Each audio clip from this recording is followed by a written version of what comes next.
I wish to briefly provide the committee with a snapshot of where the Métis Nation is today and where it could have been had there not been the impasse in the implementation of the Kelowna Accord, a product of 14 months of hard work, negotiations, and ultimate consensus on the part of the Aboriginal peoples, the federal government, and all the provinces and territories.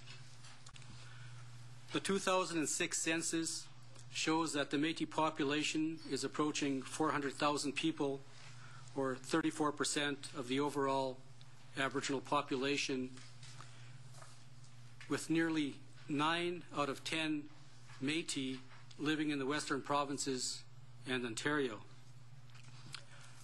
I have included figures from the 2001 census that indicate for selected metropolitan areas the number of people identifying themselves as Métis among the total Aboriginal identity population.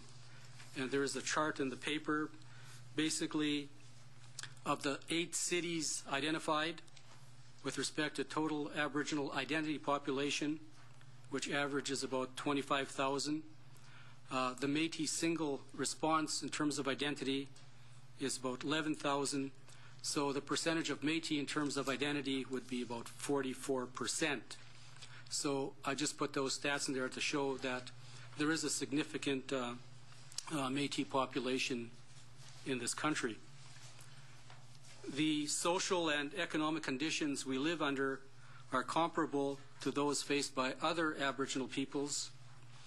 According to CMHC, that's the Canadian Housing and Mortgage Corporation, data, Métis households on the prairies accounted for 50% of off-reserve Aboriginal households in core housing need in 2001, with more than 20,000 Métis households in core need, about 1 in every 5. Métis people on waiting lists for urban Native non-profit housing units in Winnipeg number in the thousands. The prevalence of health problems among the Métis is also comparable to other Aboriginal people, with a type 2 diabetes rate 3 to 5 times higher than the general population. Since the military defeat of the Métis Nation in the Northwest Resistance of 1885 and the execution of our revered leader Louis Riel, we have waged an incessant struggle to secure our place as a founding nation within the Canadian Federation. In recent decades, the struggle has manifested itself in efforts to establish self-government so we can participate as a distinct people and nation in the Federation and develop the capacity to deal effectively with the myriad of problems confronting our people.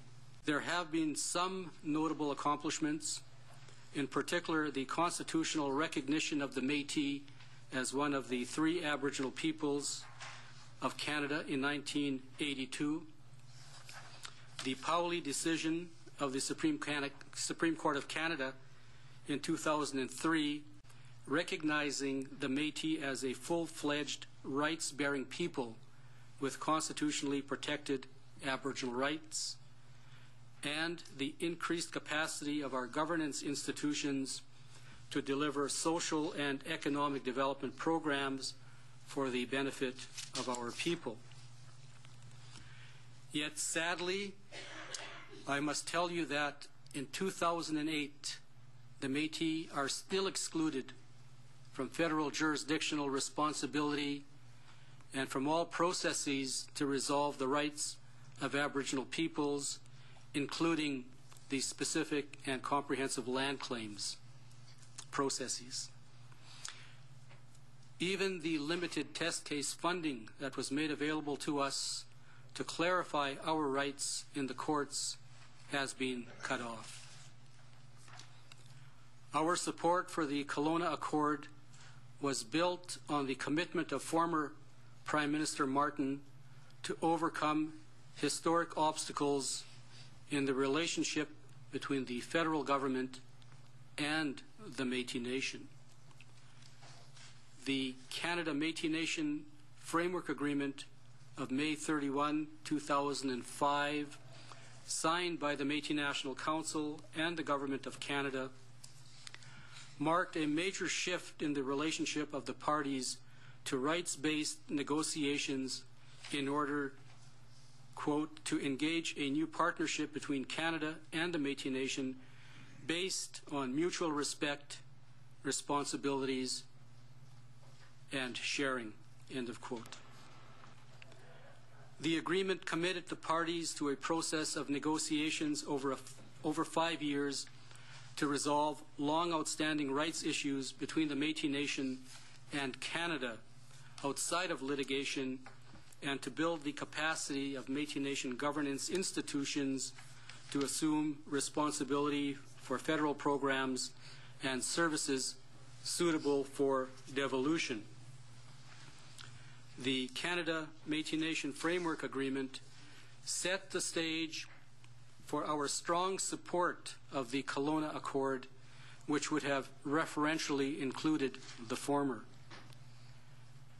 In the spirit of the Canada-Métis Nation Framework Agreement, the Kelowna Accord adopted a distinctions-based approach to ensure that each of the Aboriginal peoples could have their priorities properly addressed.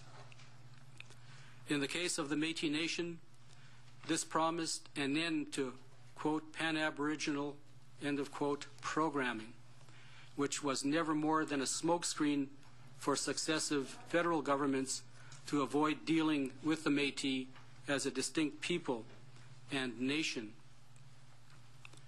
Half of the Kelowna Accord document was dedicated to broad commitments in the areas of healthcare and economic development, but provision was made for distinct First Nations, Inuit, and Métis Nation frameworks. The other half of the document was dedicated to specific commitments to each of the Aboriginal peoples in the areas of intergovernmental relationships, education, and housing. Under the Métis heading, the document resolved the status of the relationship between the Métis and the Government of Canada, and I quote, "The rights of the Métis as an Aboriginal people are recognized and affirmed in Section 35 of the Constitution Act 1982. First Ministers and Métis leaders acknowledge the special relationship between Métis and the Crown," end of quote. The Métis section of the Action Plan committed Ottawa and the 5 provinces within the Métis homeland, that being Ontario, Manitoba, Saskatchewan, Alberta, and British Columbia, to work with the Métis National Council and its governing members towards improving educational outcomes and revitalizing Métis housing through a variety of initiatives to be undertaken by strengthened Métis institutions. The accountability framework built into the Canada-Métis Nation Framework Agreement and the Kelowna Accord represented a real commitment by all parties to achieve results by measuring performance, building on best practices, and providing adequate funding to provide capacity to get the job done. Moreover, it held all the signatories to account for the results. A far cry from the entrenched, dysfunctional state of affairs and programming in which federal bureaucrats are in control of programs their departments don't actually deliver, and Métis organizations are delivering programs that they don't control with, as a consequence, no one responsible for the results. For a Métis government that prides itself on fiscal responsibility, I find it hard to believe that the present one would want to perpetuate the failed practices of the past. No one should. For that reason, I urge the Parliament of Canada to pass an act to implement the Kelowna Accord. Thank you, Mr. Chair. Thank you, Mr. Chartier.